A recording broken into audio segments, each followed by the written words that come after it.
Alrighty, good afternoon. MEA 425 final presentation focused on Pepperjack Music Festival and how exactly the shows are going to be paid for pro wise and license wise. So, first things first, it's important to notate that none of the actual sets are going to be recorded. So, any songs performed are not going to be streamed, they're not going to be recorded and put out on any type of CD or anything that can make money off the actual songs themselves. Um, and then on top of that, all the bands that I do have coming are going to be mostly geared towards their own music, which they own mechanical licensings for. But the cover songs that they choose to do, if they choose to do any, don't have to be necessarily licensed due to the fact that they are not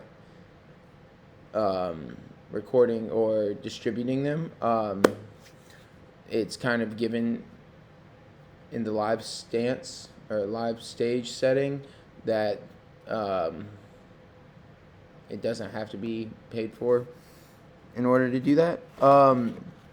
So another thing on the aspect of going about Pepperjack and like branding it and marketing it, with talks on the radio station. Um, so I've looked into getting the artists actually put onto the radio to kind of have their music out in front and face more in order to help like spur some sort of fandom.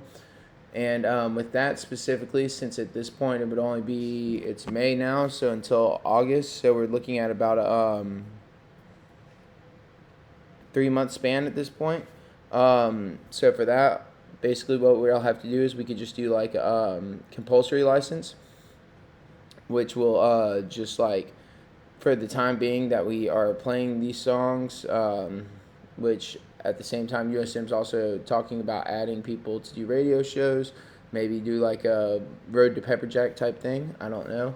Definitely something I'm excited about looking into, but yeah, so we don't have to necessarily worry about any high expenditures on actual licensing for the music being played.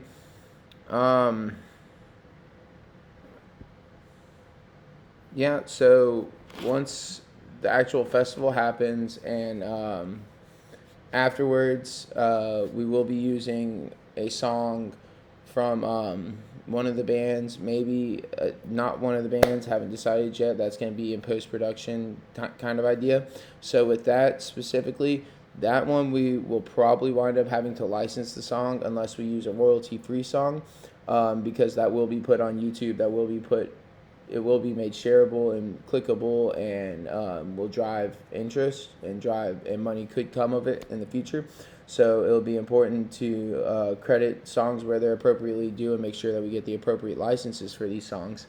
Um, that part is going to be done closer towards the end, so I'm not really too sure about specifics of pricing or what specific pro we're going to have to go through in order to license the music.